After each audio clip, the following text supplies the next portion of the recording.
ಈ ವಿಡಿಯೋ ಇಷ್ಟ ಆದರೆ ನಮ್ಮ ಚಾನಲನ್ನು ಸಬ್ಸ್ಕ್ರೈಬ್ ಮಾಡಿ ಮತ್ತು ಲೈಕ್ ಮಾಡಿ ಅಂತ ಹೇಳ್ತಾ ನೋಡಿ, ಡಿಗ್ರಿ ಅಡ್ಮಿಷನ್ ಮಾಡಿಸ್ಬೇಕಾದ್ರೆ UUCMS ಅಂದರೆ unified university and college management system ಅಂತ ಇದೇ ಒಂದು ಸಿಸ್ಟಮ್ ಮೂಲಕ, ಇದೇ ಒಂದು ವೆಬ್ಸೈಟ್ ಮೂಲಕ ನೀವು ಆನ್ಲೈನ್ ಮೂಲಕ ಅರ್ಜಿಯನ್ನು ಸಲ್ಲಿಸಬೇಕು. ಆನ್ಲೈನ್ ಮೂಲಕ ಅರ್ಜಿಯನ್ನು ಸಲ್ಲಿಸಿ ನೀವು ಯಾವುದೇ ಕಾಲೇಜ್, ಕರ್ನಾಟಕದಲ್ಲಿರುವ ಯಾವುದೇ ಕಾಲೇಜ್ಗೆ ಅಡ್ಮಿಷನ್ ಆಗಬೇಕಾದ್ರೂ UUCMC ಅಂದರೆ unified university college and university management system ಮೂಲಕನೇ ಆನ್ಲೈನ್ ಮೂಲಕ ಅರ್ಜಿಯನ್ನು ಸಲ್ಲಿಸಬೇಕಾಗುತ್ತೆ.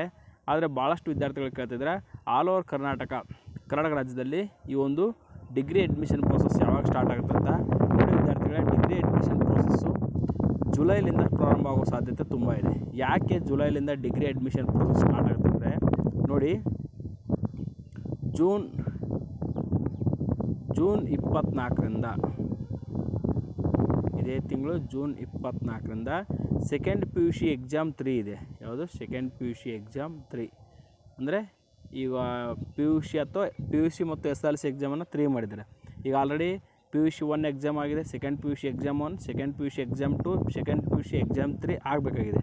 Second PUC exam 1 and exam 2 result ಬಂದಿದೆ ಮತ್ತು ಎಕ್ಸಾಮ್ 3 ಕೂಡ ರಿಸಲ್ಟ್ ಬರೋವರೆಗೂ ವೇಟ್ ಮಾಡಬೇಕಾಗುತ್ತೆ. ಯಾಕಪ್ಪ ಅಂದರೆ ಈಗ already degree admission process start ಮಾಡಿಬಿಟ್ರೆ ಎಕ್ಸಾಮ್ 3 ಬರ್ತಕ್ಕಂಥ ವಿದ್ಯಾರ್ಥಿಗಳು ಡಿಗ್ರಿ ಅಡ್ಮಿಷನ್ ಪ್ರೋಸೆಸ್ಸು ಮತ್ತು ಇತರೆ ಕಾರಣಗಳಿಂದ ಅವರು ಹಿಂದುಳಿತಕ್ಕಂಥ ಚಾನ್ಸಸ್ ಇರುತ್ತೆ. ಹಾಗಾಗಿ ಎಲ್ಲ ಪ್ರೋಸೆಸ್ ಅಂದರೆ ಎಕ್ಸಾಮ್ 1, ಎಕ್ಸಾಮ್ 2, ಎಕ್ಸಾಮ್ 3 3 ಕಂಪ್ಲೀಟ್ ಆದ ನಂತರ ಏನು ಮಾಡ್ತಾರೆ, ಡಿಗ್ರಿ ಅಡ್ಮಿಷನ್ ಸ್ಟಾರ್ಟ್ ಮಾಡ್ತಾರೆ. ಅಲ್ಲಿವರೆಗೂ ವೇಟ್ ಮಾಡಿ.